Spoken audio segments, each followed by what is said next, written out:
itu seperti apa, dan yang dicari hanya step finalnya tadi. Kemudian ini juga kelebihannya, salah satunya sering menemukan reasonable solution pada state space yang infinite. Oke, kemudian untuk NQueen problem, apakah sudah jelas contoh yang NQueen problem? Kalau algoritmanya tadi ini ada macam-macam ini ya, ada 3 ini yang dijelaskan, yaitu hill climbing, simulated annealing dengan genetic algorithm. Kalau yang paling dasar dari local search itu di sini hill climbing ya. Jadi kita pilih aja initial state, kemudian cek tetangganya gitu lebih besar atau lebih kecil. Kalau misalnya lebih baik berarti diganti ke yang neighbor tadi dan seterusnya. Dicari sampai yang paling baik. Nah, untuk NQueen problem,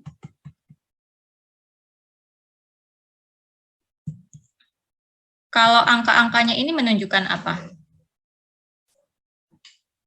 Sani?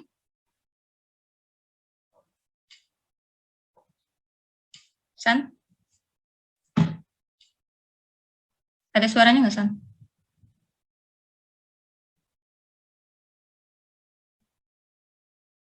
Belum kedengaran soalnya. Yes, Oke. Angka yang 12 itu ya, Bu? Ya, ini semua nih, 18, 14, 12, pokoknya semua angka yang ada di dalam kotak ini, papan catur. Itu sebentar, Bu, saya agak lupa. Itu heuristic value-nya ya, Bu? Mungkin kita coba lihat dari sini ya, yang ini.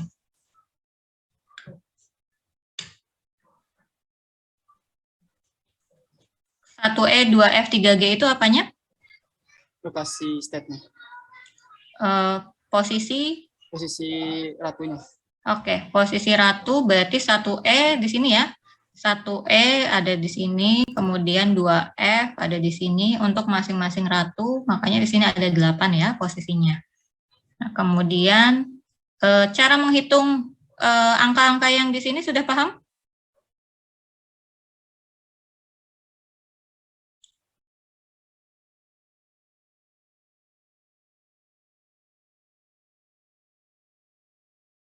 Oke, kita coba lihat dari contoh yang pertama ya. Di sini kan hitung semua nilai H jika satu posisi ratu diubah. Satu saja ya. Di sini kan ada 8 ratu. Nah, sebenarnya kan kalau constraint awalnya si ratu ini, misalnya ratu di kolom 1, dia hanya bisa bergerak ke kolom 1 saja ya. Tapi kalau posisinya misalnya ABC-nya bebas gitu. Yang di kolom 2 juga sama seperti itu ya. Untuk masing-masing kolom dia hanya bisa bergerak ke kolom yang itu. Nah, di sini gimana sih nyari tetangganya ya? Kan kita kan udah punya initial state yang kita pilih secara random misalnya.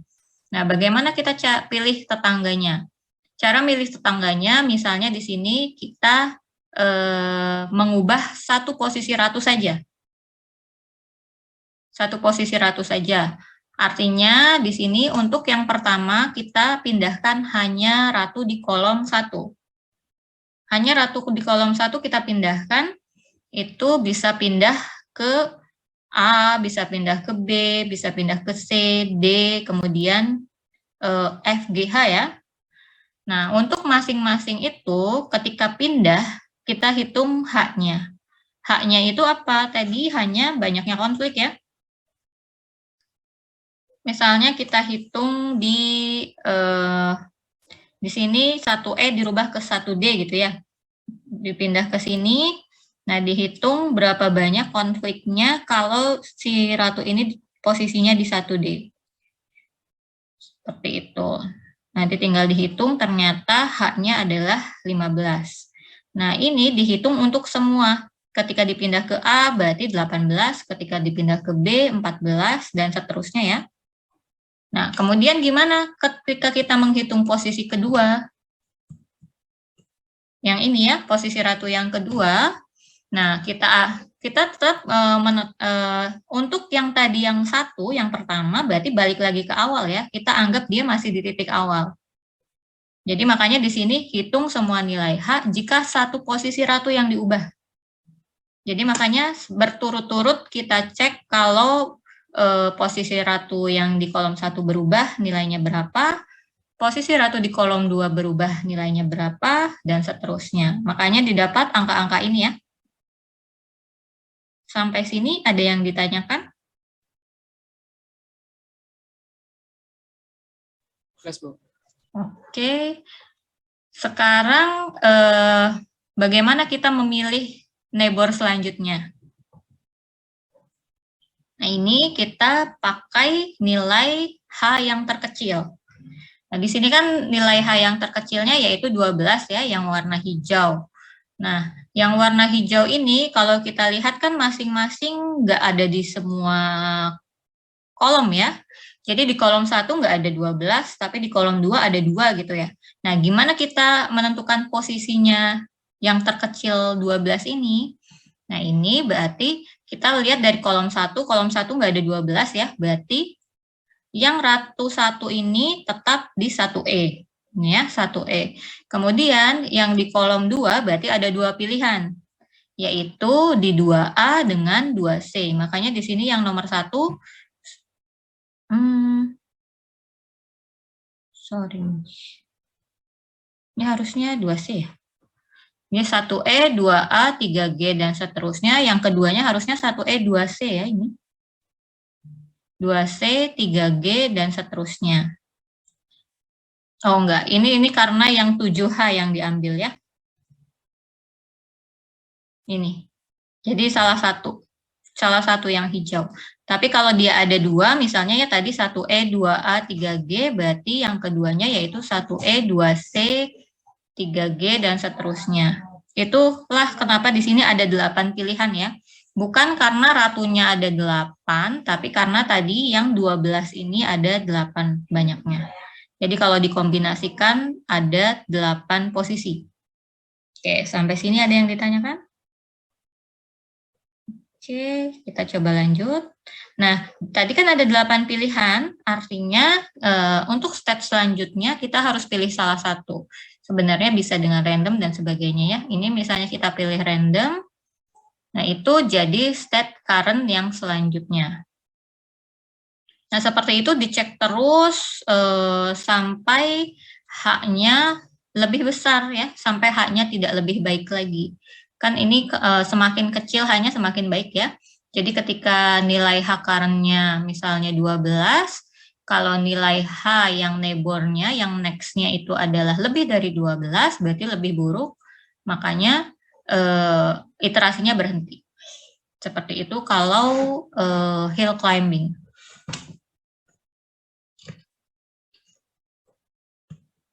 Ini contoh untuk yang pencarian jalur. Kalau yang pencarian jalur mungkin di sini lebih sederhana ya. Initial state-nya seperti itu, kemudian dihitung hanya. Nah, di sini bagaimana cara menentukan neighbor-nya? Kalau yang tadi neighbor-nya kan kita ambil dari ketika kita memindahkan posisi satu queen. Nah, di sini mencari neighbor-nya misalnya dengan proses swap di sini ya. Proses swap ketika ada urutan ABC berarti proses swap-nya misalnya ditukar AB sehingga didapat BAC, AC ditukar sehingga dapat CBA dan seterusnya. Nah, dengan proses pertukaran ini kita dapat nih banyak kandidat neighbor. Banyak neighbor, kemudian kita hitung heuristic function-nya tadi ya, kalau di sini heuristic function-nya tadi berdasarkan jarak, total jarak. Nah, didapat yang paling kecil yaitu 2,6. Nah, di sini mungkin ada beberapa istilah ya, ada optimum, ada maksimum, ada minimum. Nah, kalau optimum itu kan yang paling baik. Tapi maksimum belum tentu yang paling baik ya, maksimum minimum itu belum tentu yang paling baik, tergantung case-nya. Kalau misalnya contohnya ya, yang di sini kan jarak, total jarak. Berarti kita nyari yang paling minimum ya, sebagai yang paling baik. Artinya, yang paling optimum di sini adalah nilai minimum. Nah, untuk yang lain juga sama sepertinya ya, tadi konflik gitu ya, yang kita cari adalah nilai minimum. Yang paling optimum adalah nilai minimum. Nah, mungkin kalau yang maksimum, misalnya contohnya apa? Nah, contohnya mungkin laba gitu ya. Kalau laba kan kita mau cari yang paling banyak. Nah, seperti itu. Itu berarti yang paling optimum kalau untuk laba berarti adalah nilai maksimum. Nah, itu dulu. Kalau yang untuk hill climbing sebenarnya sederhana ya. Jadi saya rasa mungkin secara algoritma sudah paham. Tapi kalau ada yang ditanyakan silakan untuk yang hill climbing. Ibu, saya mau bertanya. Mhm. Itu kan dia kan ditukar gitu, Bu. Nah, tapi kan informasinya ketahuan. Saya boleh share screen nggak ya, Bu? Oh, boleh. Itu apa? Kasus apa? Yang Arad Bukares itu. Atau Ibu yang... Oke. Jadi, kamu mau share screen yang bagian mana? Arad Bukares aja, Bu. Yang peta Arad Bukares itu kan informasinya kok ditukar kan dia nggak ada informasi jaraknya, Bu. Tidak semuanya itu dengan ditukar ya. Terutama mungkin node yang ada edge-nya. Kan bisa jadi ada node yang sebenarnya dia ada edge ke sana tapi nggak ada edge baliknya. Atau sebaliknya gitu. Jadi tidak semua cara untuk mencari neighbor-nya belum tentu dengan ditukar. Kalau yang tadi kan kebetulan memang bisa bolak-balik gitu ya untuk yang kasusnya pemasangan poster. Nah, tapi kalau Romania Map belum tentu bisa bolak-balik ya, karena bisa jadi nggak ada path-nya gitu, nggak ada jalurnya. Mungkin seperti itu. Kalau dia nggak bisa bolak-balik, berarti nanti diganti jalur aja, Bu? Iya, diganti jalur yang lain. Nanti ada contohnya yang terkait itu. Di simulated annealing ya.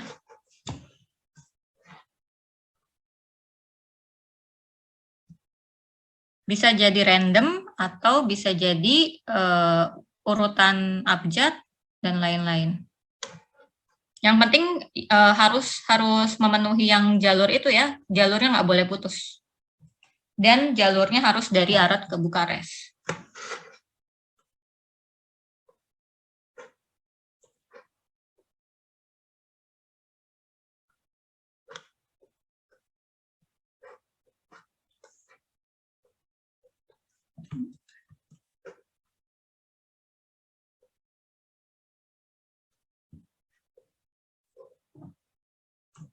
Oke, kita lanjut tentang local search-nya.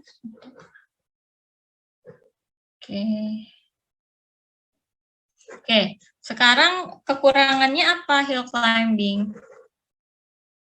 Yang ini sudah dijelaskan ya di video.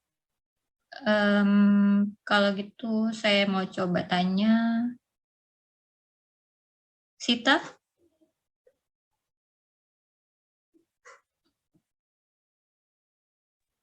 Di sini ada lokal maksimum, global maksimum, dan seterusnya ya. Mungkin yang dijelaskan hanya lokal maksimum dengan global maksimum. Nah, di sini kenapa kekurangan hill climbing terjebak dalam kondisi lokal optimum? Apa yang dimaksud dengan lokal optimum di sini? Kalau senangkap saya itu, Bu, jadi dia kelihatan kayak nggak ada yang lebih baik dari lokal optimum. Padahal sebenarnya ada yang lebih baik gitu. Yaitu global optimum gitu ya. Nah, jadi lokal optimum di sini maksudnya kita bisa lihat ya dari current state di sini. Current state itu kan kita lagi posisinya ada di situ sebenarnya ya. Kemudian kita mencari kan, mencari yang lebih baik, yang lebih baik, yang lebih baik sampai ketemu lokal maksimum di sini. Ini contohnya misalnya yang optimumnya adalah nilai maksimum. Sampai kita ketemu lokal maksimum, kemudian kan turun ya. Ketika turun, berarti kan nilainya nilai H-nya dalam hal ini atau nilai fungsi objektifnya kan jadi lebih buruk. Jadi lebih buruk berarti kalau hill climbing dia iterasinya berhenti ya. Akhirnya diambillah yang si lokal optimum ini sebagai nilai terbaik yang dijadikan solusi. Nah, padahal sebenarnya kalau kita milihnya current state-nya di sini, itu akan menemukan nilai yang lebih maksimum lagi. Jadi global maksimum, nilai terbaik yang sebenarnya, sedangkan lokal maksimum itu cuma nilai terbaik semua aja yang ditemukan pada saat itu, padahal sebenarnya ada nilai terbaik yang lain. Oke. Kenapa bisa seperti itu dalam hill climbing? Tadi yang pertama karena pemilihan initial state ya.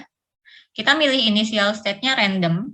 Kemudian dalam hill climbing, ini kalau misalnya udah ketemu nilai yang lebih buruk, dia langsung berhenti kan iterasinya.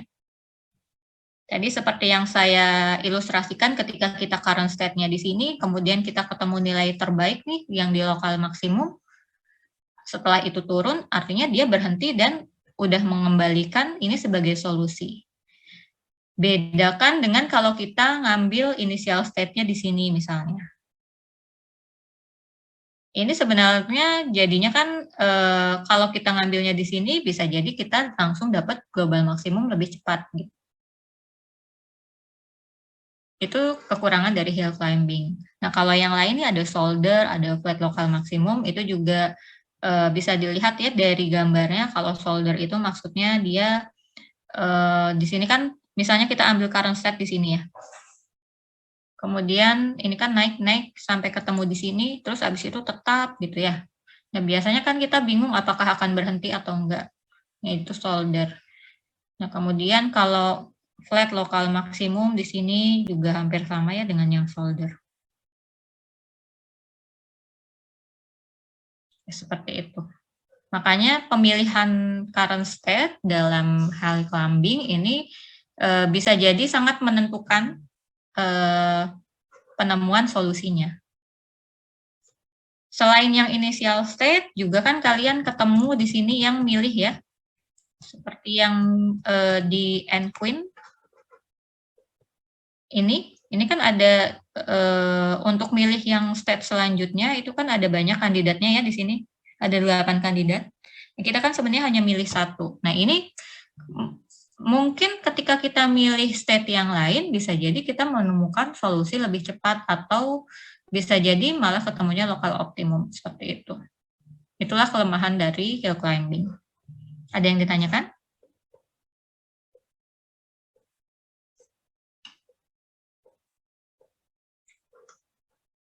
Tadi tentang optimum, maksimum, minimum, semoga nggak bingung ya.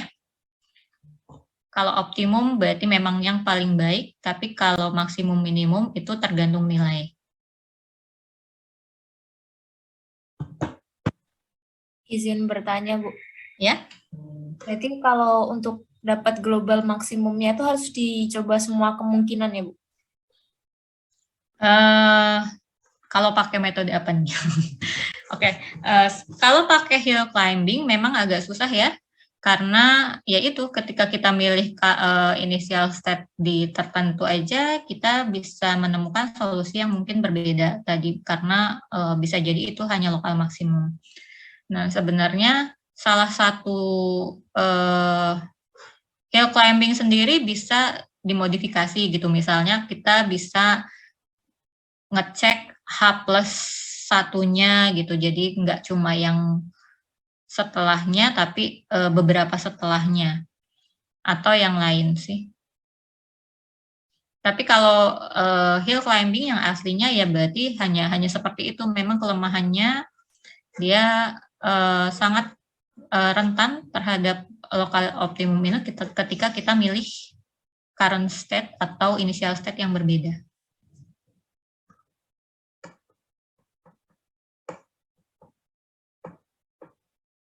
Kalau dicoba berbagai kemungkinan kan nanti bingung juga ya jadinya. Masa mau nyoba semua current state di semua titik itu kan itu tidak reliable juga sebenarnya. Izin bertanya, Bu. Ya. Lalu untuk hill climbing yang punya kekurangan seperti ini tuh cocok untuk diaplikasikan ke kasus yang seperti apa, Bu? Mungkin masalah apa gitu?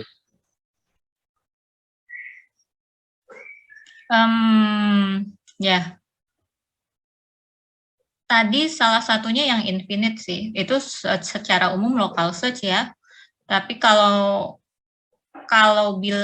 di antara yang local search masih ada yang lebih baik dari hill climbing. Yang nanti akan dijelaskan yaitu simulated annealing nanti ya. Tapi kalau secara umum local search-nya ya terutama ya untuk infinite yang kita nggak tahu gitu ya. Ya coba-coba aja. Ini kan istilahnya kan coba-coba ya kalau hill climbing ini. Kita milih kandidat solusi yang kita coba-coba secara random gitu. Nanti sampai cari yang neighbor-nya lebih baik atau lebih buruk, dan seterusnya sampai ketemu yang paling baik. Kalau yang untuk infinite tentunya sangat bermanfaat, kan tinggal iterasi aja. Baik, Bu.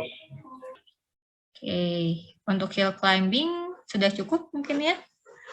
Kita coba ke yang selanjutnya, yaitu simulated annealing.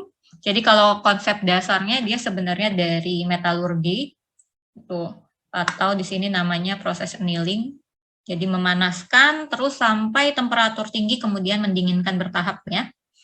Nah di sini keunggulannya yaitu tadi kalau si hill climbing dia rentan terhadap local optimum, tapi di sini simulated annealing mampu menghindari jebakan local optimum. Kalau dari yang sudah lihat penjelasan di video, kira-kira kenapa dia bisa menghindari jebakan lokal optimum?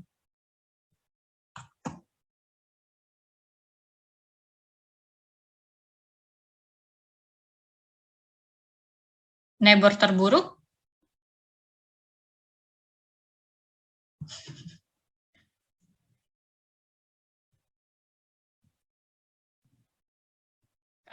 Kenapa? Ya, yang bad itu memang salah satu jadi pertimbangan di simulated annealing. Kenapa kita kalau yang tadi hill climbing ketika bad gitu ya, ketika hasilnya lebih buruk kan iterasinya berhenti. Kalau simulated annealing gimana? Ketika hasilnya buruk? Ada peluang apa itu, Bu? Lupa, Bu. Pokoknya acceptance apa itu?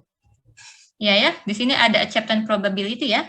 Jadi ketika kita nemu solusi lebih buruk, belum tentu dia iterasinya berhenti, karena dicek dulu nih acceptance probability-nya. Apakah masih masuk acceptance probability yang kita tentukan atau enggak. Kalau masih masuk, iterasinya tetap dilanjutkan, dan kita akan cari terus sampai dapat yang lebih baik. Itulah kenapa di sini simulated annealing bisa menghindari local optimum. Jadi kalau dia udah ketemu nih, misalnya dia local optimum, terus abis itu yang lebih buruk ya, dia nggak akan berhenti dulu selama masih masuk acceptance probability.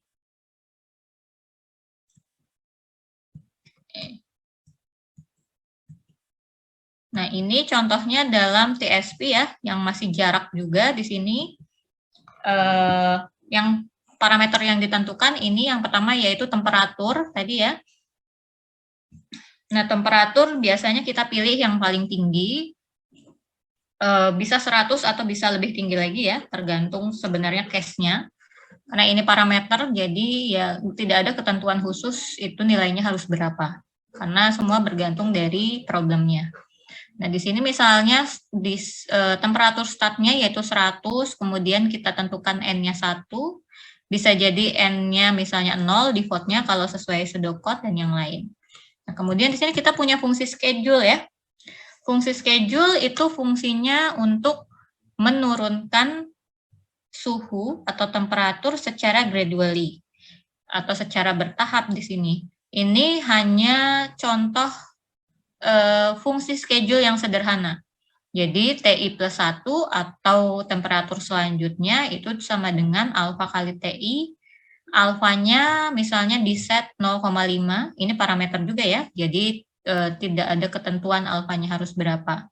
Yang pasti dia gradually menurun, berarti antara 0 sampai 1 gitu. Ini misalnya alfanya 0,5, kemudian energinya adalah dari total jarak dari S ke G, itu energinya di sini. Nanti dibandingkan ya antara energi yang current dengan energi next. Energi next itu berarti tetangga yang kita pilih setelah current. Nah, kemudian ada probability acceptance di sini ya. Probability acceptance di sini misal di sini kita pakai rumus dasarnya ya. Pakai eksponensial. Kemudian jika tadi nilai delta E-nya kurang dari 0, maka diubah, akhirnya kita ubah nilai current-nya jadi yang tetangganya yang baru karena lebih baik.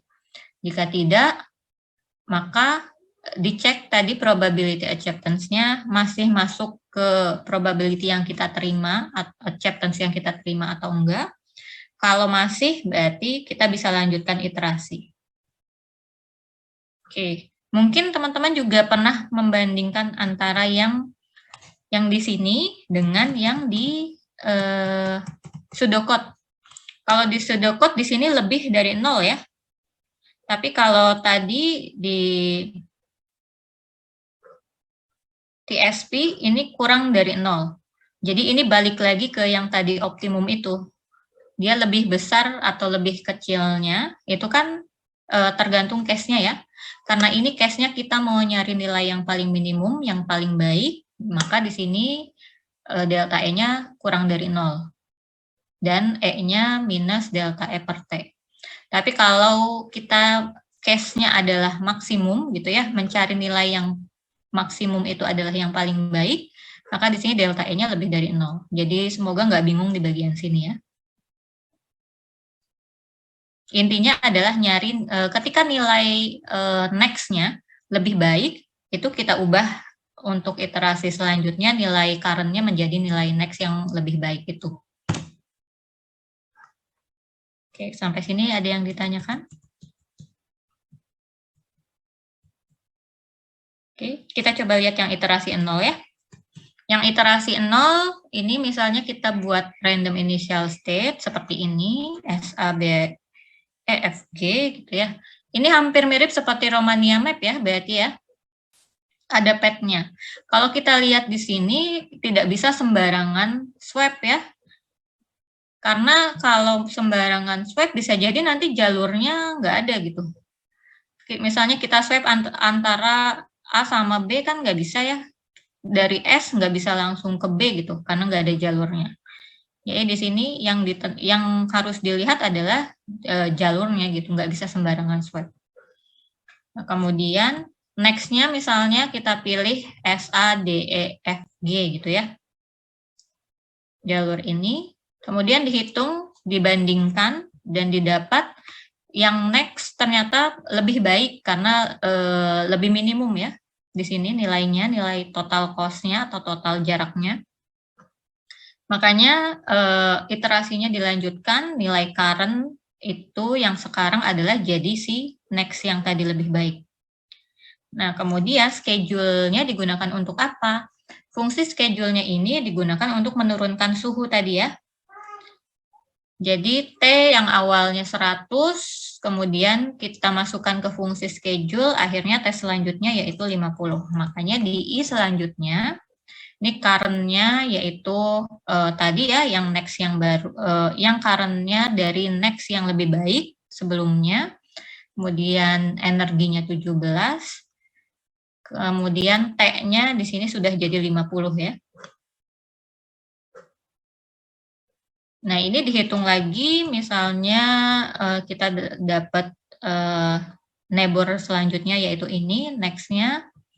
Kemudian dibandingkan, ternyata nilai next-nya di sini kan lebih tinggi. Yang kalau dalam hal ini berarti kan lebih buruk ya, tidak lebih baik. Nah, makanya di sini dicek apakah probability acceptance-nya di sini dapatnya kan 0,8521. Ternyata masih lebih dari 0,85 probability acceptance yang kita tetapkan batasnya. Nah, karena masih, berarti iterasinya tetap dilanjutkan, walaupun dia lebih buruk di sini ya. Seperti itu. Jadi, T-nya di sini sebenarnya buat apa? Temperaturnya. Salah satunya buat iterasinya, tapi dia lebih banyak dipakai pada saat apa sebenarnya T-nya? Kita lihat di sini P-nya ya, nilai rumus P-nya di sini ada delta E per T. Jadi, ketika kita menghitung probability of acceptance ini, antara iterasi pertama dengan iterasi kedua, itu hasilnya bisa beda untuk untuk jalur yang sama ya. Karena mungkin nanti di iterasi kedua, kalau kita cek lagi, untuk jalur yang sama, T-nya kan sudah lebih kecil. T-nya sudah lebih kecil, artinya pembanding yang di sini lebih kecil nih, yang di rumus E, dan kemudian probability-nya jadi lebih kecil lagi. Probability-nya jadi lebih kecil lagi, bisa jadi nanti kalau di I1 jalur yang ini masih diterima, tapi di I2 atau I3 mungkin jalur yang sama tidak diterima. Seperti itu ya. Jadi temperatur di sini fungsinya untuk itu.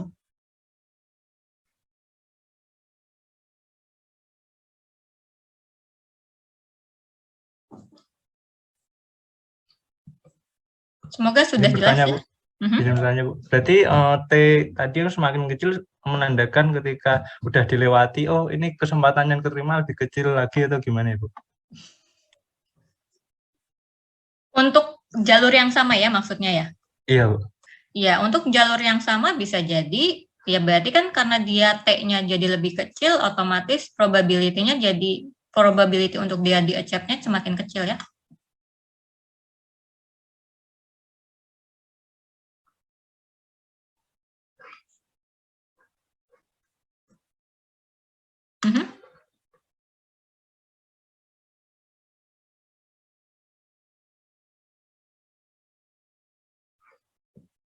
Ini perkalian ya.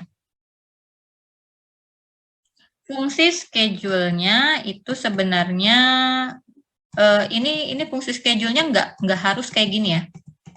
Mana ya? Tadi ini fungsi schedule-nya kan. Tidak harus seperti ini, karena kalau teman-teman mungkin nanti ngecek di codingnya AIMA, dia ada fungsi schedule sendiri yang salah satunya bisa dipakai. Tapi rata-rata adalah ada alfanya yang memang laju itu ya, laju penurunan suhu gitu. Bisa jadi misalnya ada K plus alfa TI gitu ya, atau suatu persamaan tertentu untuk schedulingnya. Jadi kalau yang ini hanya contoh sederhana bagaimana dia menurunkan suhu sih. Tapi kalau persamaan untuk schedule-nya bisa macam-macam. Yang pasti gradually dia menurun.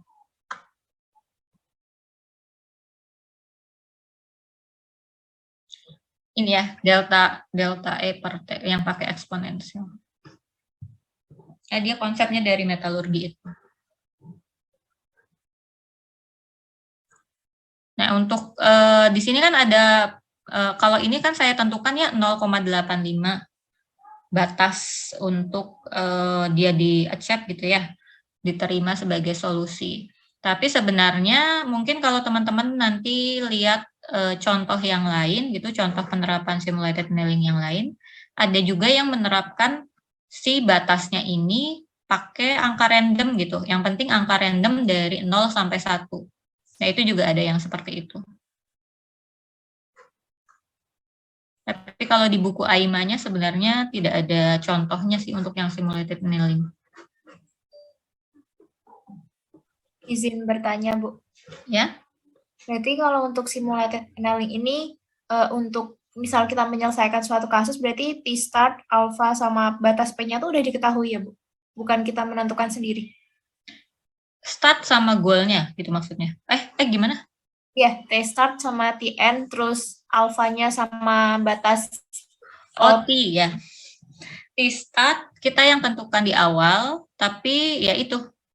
Penentuannya sebenarnya tidak ada Tidak ada ketentuan khusus harus berapa. Cuma disarankan T-startnya adalah yang tinggi gitu. Itu aja sih. Tapi ya memang harus ditentukan di awal T-startnya apa, TN-nya apa. Kalau TN-nya tidak ditentukan berarti 0 ya. Kemudian fungsi schedulingnya apa gitu ya. Di sini ada fungsi scheduling yang dilihat biasanya alfanya, laju ke penurunannya. Kemudian apa lagi? Sini batas probability acceptance-nya. Atau bisa juga random. Berarti kalau misal kayak gitu ditentukan sendiri, hasilnya tiap orang bisa beda-beda, Bu? Bisa beda-beda. Karena ini tergantung case-nya sebenarnya dia mau menentukan startnya berapa. Itu kan pengaruhnya ke banyaknya iterasi dengan kesensitifan.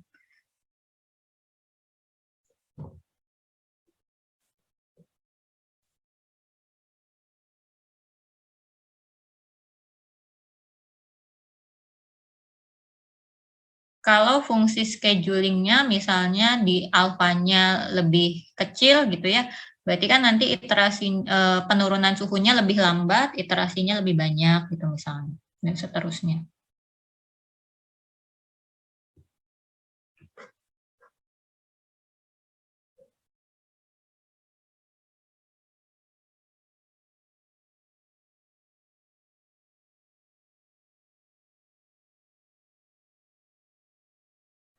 Ya, itu untuk yang simulated annealing. Ada pertanyaan lagi mengenai ini simulated annealing?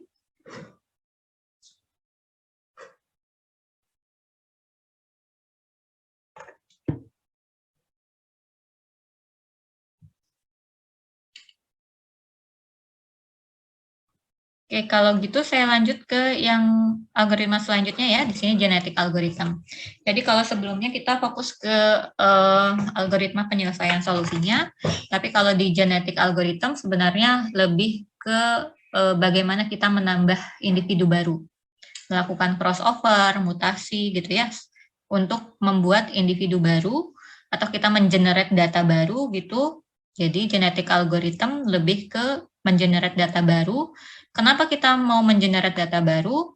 Karena asumsinya adalah siapa tahu dari data baru itu kita bisa menemukan solusi yang lebih baik. Seperti itu.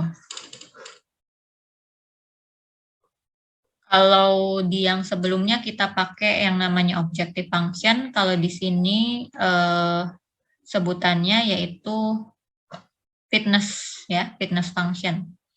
Nah, untuk tahapannya mungkin bisa dilihat di sini. Yang pertama yaitu encoding tadi ya. Encoding ada macam-macam, misalnya mungkin kalau encoding sudah jelas kali ya, atau ada yang mau ditanyakan cara mengencode-nya?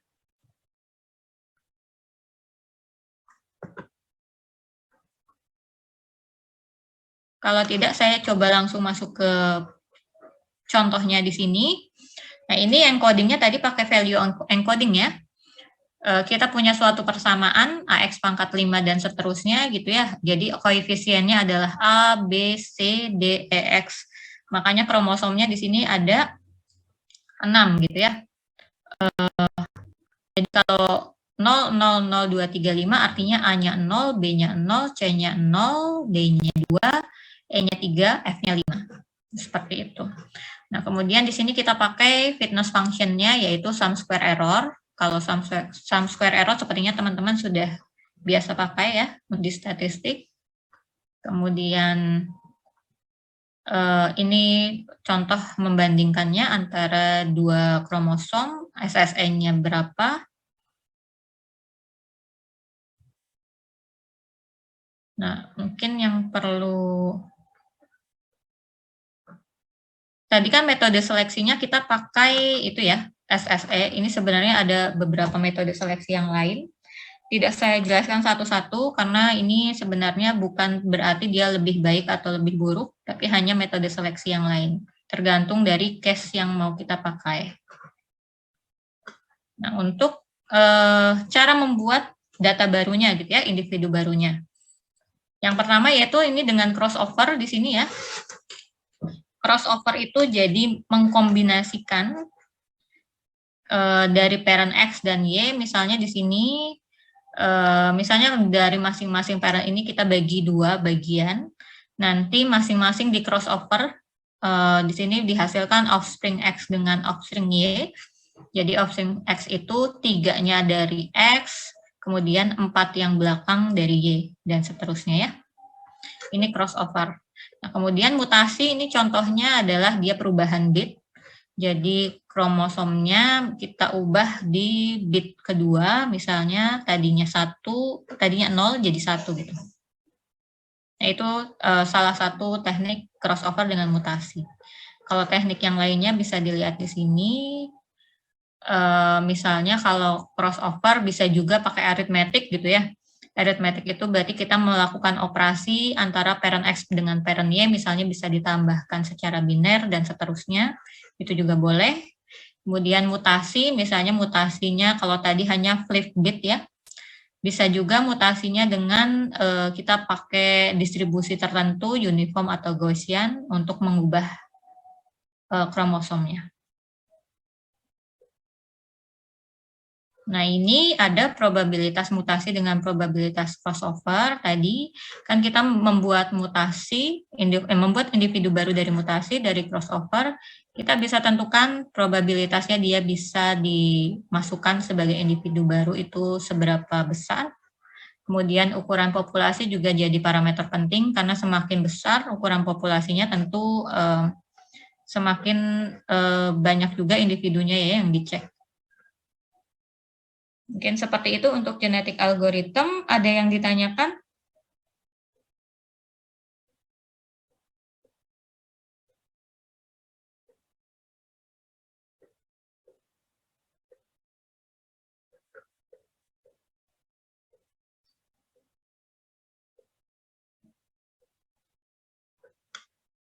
Ini ya, contohnya di sini kita mau bikin populasi isinya 100 kromosom gitu secara random, terdiri dari 6 angka, kemudian kita mau membuat kromosom baru, ini dengan dari 100 kromosom itu ya, misalnya ambil 10 kromosom dengan nilai SSE terkecil, diulang sampai 500 kali gitu ya, dicek nilai SSE-nya mana yang masuk sebagai individu. Ini hanya salah satu contoh cara penerapan dari genetik algoritmnya.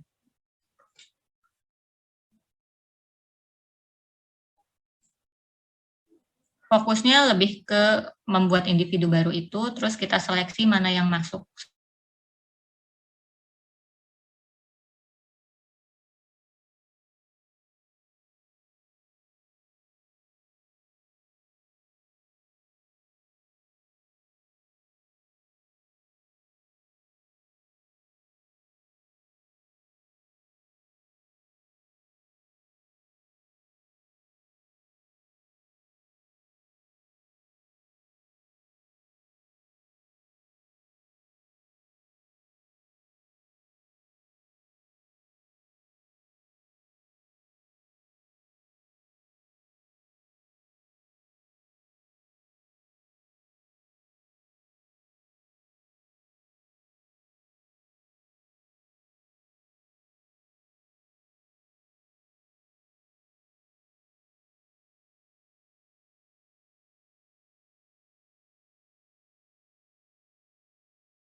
Oke, tes ya. Maaf terputus ya, tiba-tiba internetnya mati. Wi-Fi-nya. Oke, saya coba pakai paket data, semoga suaranya jelas ya. Oke, tadi tentang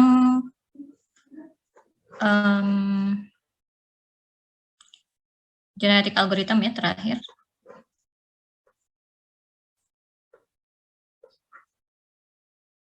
Oke, saya coba masuk ke ringkasan kalau gitu sambil nunggu ada yang tanya ya.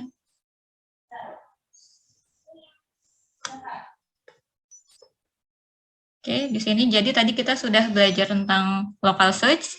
Jadi konsepnya sebenarnya dia iterative improvement untuk mendapatkan state final yang terbaik. Kita cari yang terbaik dari kandidat state final yang kita coba ya.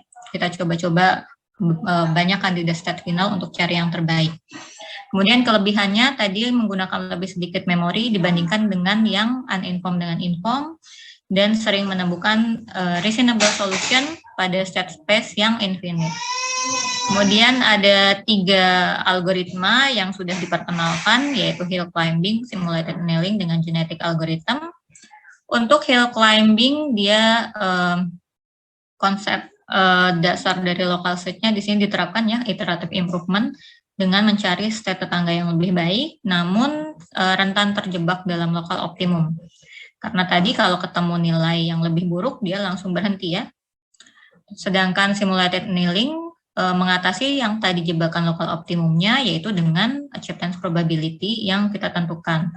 Jadi walaupun nilainya lebih buruk, masih bisa kita terima dan lanjutkan iterasi kalau memang masih dalam batas probability acceptance yang kita terima.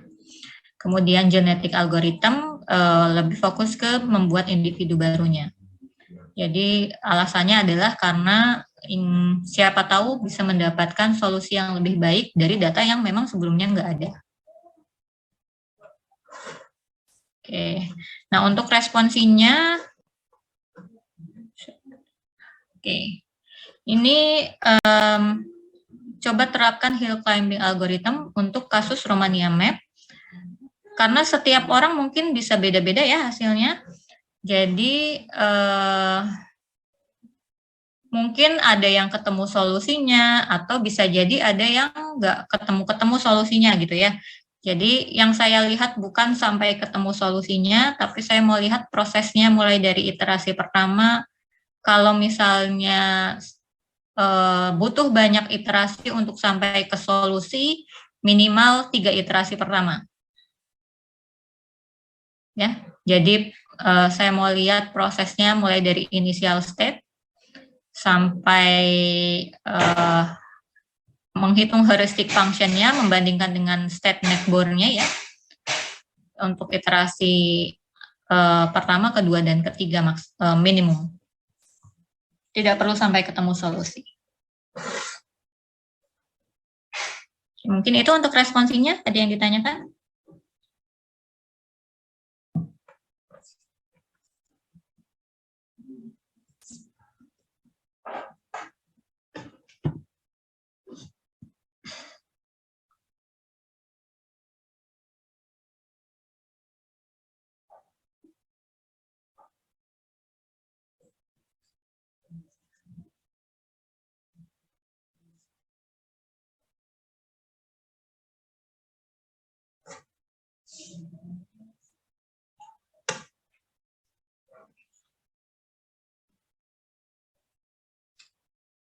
Untuk tugas kelompoknya, kalau misalnya mau ada yang ditanyakan juga silakan. Nanti kita coba presentasikan ya hasil studi kasusnya di hari Senin minggu depan. Seperti yang saya bilang sebelumnya ya, tidak wajib pakai coding sebenarnya. Kalau memang dirasa sudah cukup paham dengan menampilkan tanpa coding gitu ya, prosesnya sudah jelas, ya tidak masalah. Mungkin ada beberapa juga yang pakai itu ya, koordinat latitude longitude. Nah, kalau misalnya teman-teman coba terapkan langsung ke node yang ada di AIMA yang sebelumnya sudah pernah saya jelaskan ya, yang implementasi AIMA itu kan ada node ya. node-nya itu ada lokasinya. Nah, kalau di AIMA itu lokasinya kan dia pakai koordinat XY. Jadi beda dengan latitude longitude ya, jadi hati-hati di situ. Tapi bisa kita convert dari latitude longitude ke XY, cuma tidak ada yang persis sama gitu. Karena kan beda ya, yang satu pakai radian atau pakai derajat, yang satu ya XY biasa, koordinat kartesius. Tapi bisa mendekati.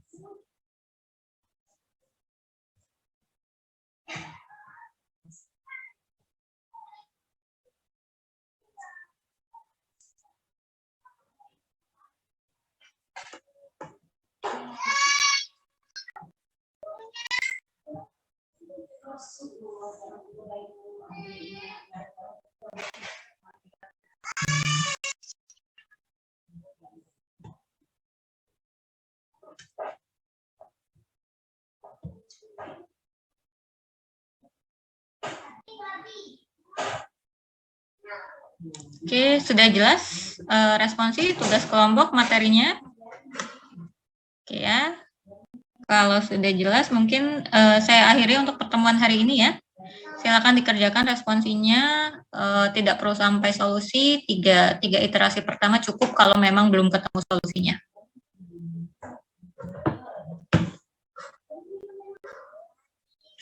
Ini 38, harusnya kurang satu apa ya? Apa memang 38 kalau kelas ini ya? Atau, oke.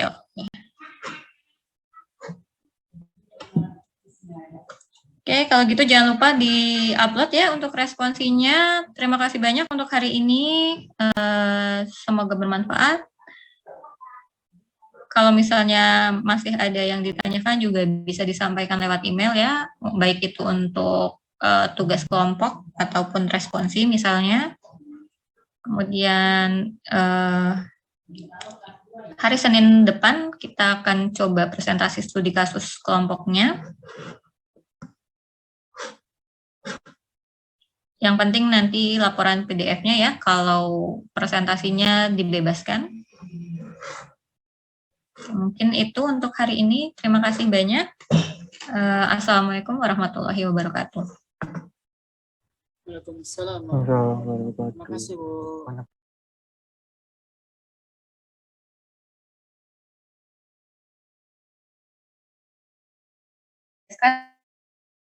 Oleh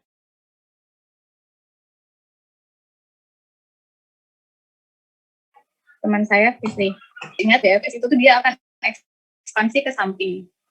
Jadi pertama dia di ekspansi, lalu diturunkan notnya ke Kampung Bandan, lalu ke kiri ke Raja Wali, turun ke Duri, Jakarta Kota, Jatinegara, begitu terus selanjutnya hingga not yang dicari ketemu, yaitu not Bogor.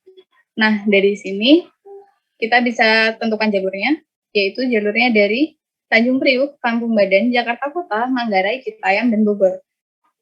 Nah, solusinya yang disebutkan tadi, Tanjung Priuk, Kampung Bandan, Jakarta Kota, Manggarai, Citayam, Bogor, dengan total cost, yaitu penjumlahan dari setiap jaraknya, yaitu 62,927.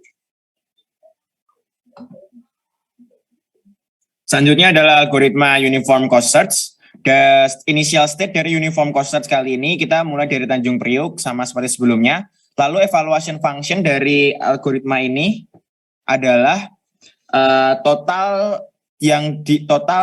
dari initial node menuju suatu node.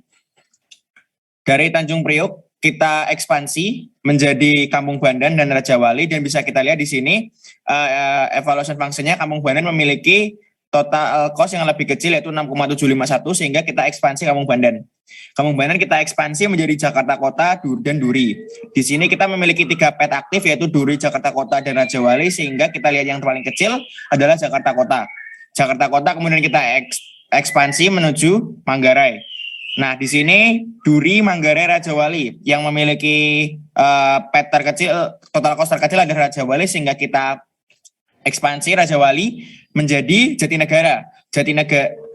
Lalu ada 3 plat aktif lagi, Duri, Manggarai, dan juga Jatinegara. Di sini Duri yang paling kecil sehingga kita ekspansi Duri menjadi Tanah Abang dan Tangerang. Lalu di sini bisa kita lihat lagi Tanah Abang yang memiliki total cost paling kecil sehingga kita ekspansi menuju stasiun akhir yaitu Rangkas Bitung. Rangkas Bitung, Tangerang, Manggarai, Jatinegara. Ya, Jatinegara memiliki total cost yang paling kecil sehingga kita ekspansi ke Bekasi.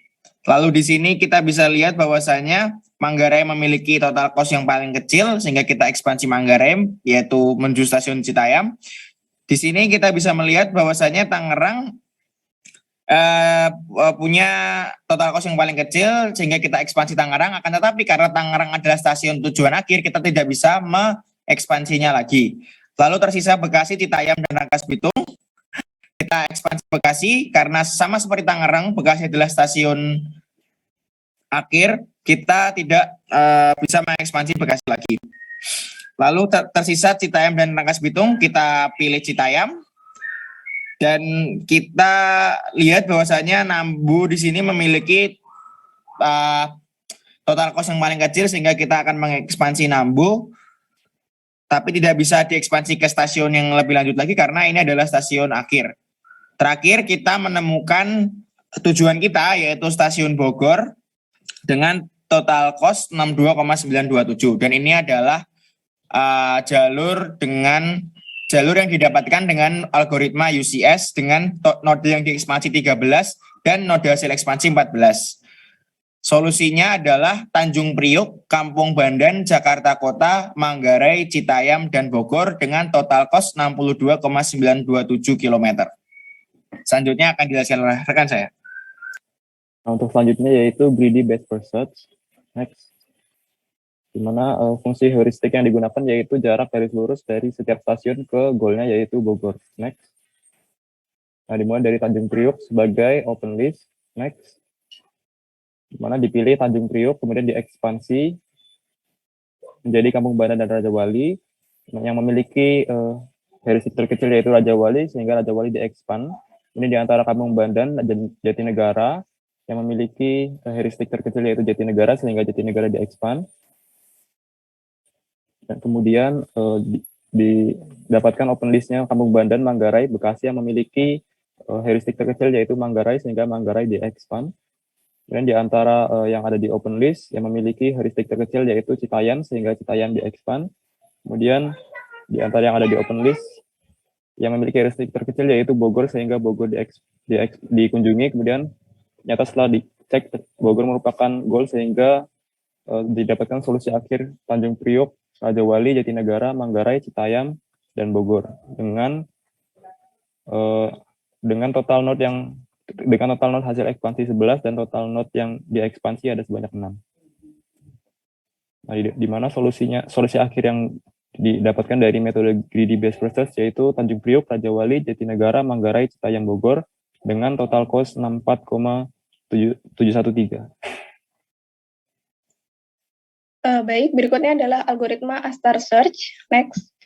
Untuk algoritma A-star search ini kita menggunakan fungsi fx, yaitu cost ekspektasi yang diperoleh dari gx dan hx, di mana gx di sini adalah jarak sebenarnya dari stasiun awal, yaitu root node, ke stasiun sekarang. Kemudian untuk nilai heuristiknya adalah jarak garis lurus dari stasiun sekarang menuju ke stasiun akhir atau stasiun tujuan. Oke, untuk yang pertama yaitu root node-nya Tanjung Priuk. Kemudian dihitung di sini nilai fx-nya sebesar 54,77, kemudian diekspan. Kemudian dari hasil ekspansi ada Kampung Bandan dan Raja Wali, dihitung juga nilai fx-nya sebesar 58,221 dan 58,195. Karena yang lebih kecil adalah Raja Wali, maka stasiun Raja Wali yang berikutnya diekspan. Kemudian di sini karena tidak menggunakan repeated node, jadi untuk Tanjung Priuk dan Kampung Bandan tidak diikut sertakan. Nah, kemudian ada dari hasil ekspansi Raja Wali ada stasiun Jatinegara, dihitung nilai fx-nya sebesar 60,087. Kemudian yang berikutnya diekspan adalah stasiun Kampung Bandan karena memiliki nilai fx terkecil. Next. dari hasil ekspansi Kampung Bandan ada not Stasiun Duri dan juga Jakarta Kota, kemudian dihitung nilai efeknya masing-masing. Nilai efek terkecil yaitu Stasiun Jakarta Kota yang kemudian akan diekspan. Kemudian dari hasil ekspansi Jakarta Kota ada Stasiun Manggarai yang juga dihitung nilai efeknya. Kemudian karena yang paling terkecil FX Jatinegara, maka Jatinegara yang berikutnya akan diekspan, menghasilkan Stasiun Bekasi, kemudian dihitung nilai efeknya lagi, kemudian yang paling kecil adalah Stasiun Duri, jadi Stasiun Duri akan diekspan berikutnya, menghasilkan Stasiun Tanah Abang dan Tangerang, dihitung nilai efeknya lagi, kemudian didapatkan yang terkecil adalah Tanah Abang, yaitu Stasiun Tanah Abang, kemudian diekspan, dan menghasilkan Stasiun Rangkas Bitung yang juga dihitung nilai efeknya. Kemudian diperoleh dari keempat ini yang ada di Frontier, yang paling terkecil adalah Manggarai, maka selanjutnya Stasiun Manggarai yang diekspan. Dari hasil ekspansi ada Stasiun Citayam, yang kemudian juga akan diekspansi karena memiliki nilai efek terkecil. Berikutnya dari Citayam dari hasil ekspansi Citayam ada Stasiun Bogor dan juga Stasiun Nambo, di mana di sini yang paling kecil adalah Stasiun Bogor efeknya, maka Bogor diekspansi. Kemudian dicek karena Stasiun Bogor adalah stasiun tujuan, maka pencarian berhenti. Kemudian dari hasil pencarian terdapat total not hasil ekspansi 14 dan total not yang diekspansi 10. Kemudian diperoleh solusi dengan Astar Search adalah Tanjung Priok, menuju ke Kampung Bandan, Jakarta Kota, Manggarai, Citayam, kemudian ke Stasiun Bogor, dengan total cost-nya 62,927. Berikutnya. Selanjutnya akan membandingkan antara keempat algoritma tersebut. Algoritma itu akan dibandingkan berdasarkan total cost, banyak hasil ekspansi node, dan banyak node yang diekspansi. Next. Berikut ini merupakan tabel perbandingan dari keempat algoritma. Bisa dilihat bahwa total cost yang terkecil adalah 62,927, yaitu menggunakan BFS, UCS, dan Astar. Untuk node hasil ekspansi, yang terkecil itu ada Greedy Best First, yaitu 11, dan yang lainnya 14. Untuk node yang diekspansi, yang paling terkecil itu 6, yaitu Greedy Best First, kemudian 10 untuk Astar, dan 13 untuk BFS dan UCS. Next. Kesimpulannya yaitu pada kasus pencarian rute terpendek jalur KRL dari stasiun Tanjung Priok ke stasiun Bogor, semua algoritma yang digunakan yaitu BFS, UCS, Greedy Best First Search, dan A-Star Search berhasil menemukan solusi. Solusi yang didapatkan itu menggunakan algoritma BFS, UCS, dan A-Star Search memiliki cost sebesar 62,927, sedangkan solusi yang didapatkan dari algoritma Greedy Best First Search memiliki cost sebesar 64,713. Nah, solusi ini dari algoritma BFS, UCS, dan A-Star Search memiliki total node hasil ekspansi yang sama, yaitu 14, namun memiliki total node yang diekspansi yang berbeda, yaitu 13 untuk BFS dan UCS, serta 10 untuk A-Star Search. Oleh karena itu, dapat disimpulkan bahwa algoritma yang terbaik pada kasus pencarian rute terpendek KRL Jabodetabek dari Tanjung Priok ke Bogor yaitu menggunakan algoritma A-Star Search. Sekian presentasi dari kelompok kami. Mohon maaf apabila ada salah kata. Wassalamualaikum warahmatullahi wabarakatuh. Oke, terima kasih banyak. Waalaikumsalam. Jadi tadi dari Tanjung Priok ke Bogor. Itu urutan notnya berdasarkan itu alfabet ya? Urutan not dari kiri ke kanannya. Iya, Bu. Oke, terus jaraknya ngitungnya pakai apa? Jarak yang heuristik pakai Gmaps, Bu. Sama berarti ya pakai Gmaps. Iya. Gmaps. Yang itu kalau yang dari titik ke titik? Oh, kita pakai dari yang itu, Bu, officialnya dari KRL. Oke. Mungkin tadi bedanya banyak ketemu not yang stasiun akhir nggak itunya lagi ya? Ya, jadi nggak bisa di-expand lagi. Oke. Ya, teman-teman yang lain ada yang ditanyakan?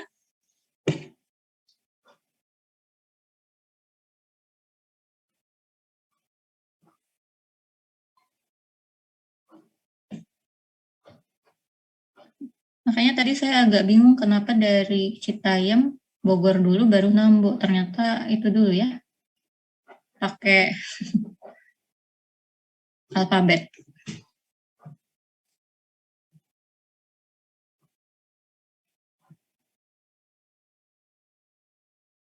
Gimana teman-teman yang lain, ada yang ditanyakan untuk kelompok ini?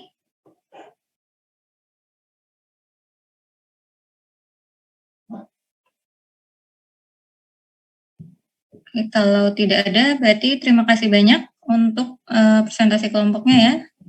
Sudah dipresentasikan semua. Saya stop recording. Recording stopped. Oke. Ya, jadi ya terima kasih banyak atas kerja kerasnya untuk studi kasusnya ini. Saya pikir tugasnya juga menarik-menarik ya, dan memang dekat dengan kehidupan sehari-hari harusnya ya. Kita bisa ambil contoh kasus yang ada di sekitar kita. Dari algoritmanya juga sepertinya semakin ahli untuk menerapkannya gitu ya. Dari hasil presentasinya. Paling nanti semoga sudah kita menemukan soal-soal di mana kita nggak tahu, belum tahu heuristic function-nya gitu ya. Kalau yang tadi kan kalau jarak sepertinya sudah jelas ya, kalau heuristic function-nya kita bisa pakai misalnya garis. Cuma ada banyak kasus yang memang kadang-kadang kita harus menentukan sendiri gitu heuristic function-nya seperti apa. Nah, jangan lupa untuk menentukan heuristic function, kita harus cari yang admissible itu ya. Jadi jangan sampai heuristic function-nya itu nilainya overestimate daripada memang cost yang seharusnya. Itu yang harus diingat baik-baik di situ. Oke. Bagaimana? Ada yang ditanyakan?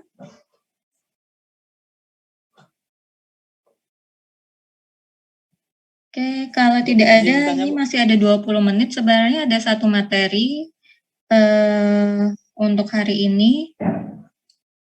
Sudah ada videonya sekitar 19 menit, jadi silakan dipakai untuk nanti menyimak dulu yang materi hari ini ya, tentang adversarial search. Nanti saya share di Classroom linknya dengan slide-nya. Kemudian untuk diskusinya kita gabung ke yang pertemuan hari Kamis nanti. Hari Kamis nanti masih ada problem solving dengan CS. Jadi silakan menyimak untuk hari ini, sisa waktunya dipakai untuk menyimak video materi hari ini. Nanti diskusi tentang materi hari ini digabung dengan yang nggak minggu depan ya, hari Kamis, pertemuan selanjutnya. Oke, mungkin sampai sini dulu ya. Terima kasih banyak. Saya tutup hari ini. Assalamualaikum warahmatullahi wabarakatuh. Gimana? Mau nanya responsinya apa ya, Bu? Oh iya, responsinya apa ya? Upload aja ke kelompok. Oke, terima kasih. Oke, sudah diingatkan. Oke, saya tutup ya. Assalamualaikum warahmatullahi wabarakatuh. Waalaikumsalam warahmatullahi wabarakatuh. Terima kasih, Bu. Terima kasih, Bu.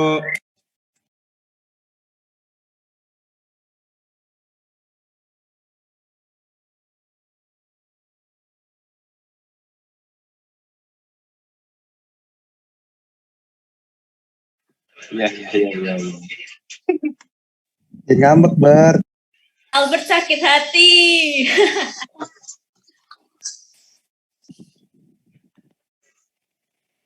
Aku juga sakit hati, Bert. Kamu tolak. Gimana sih, Bert?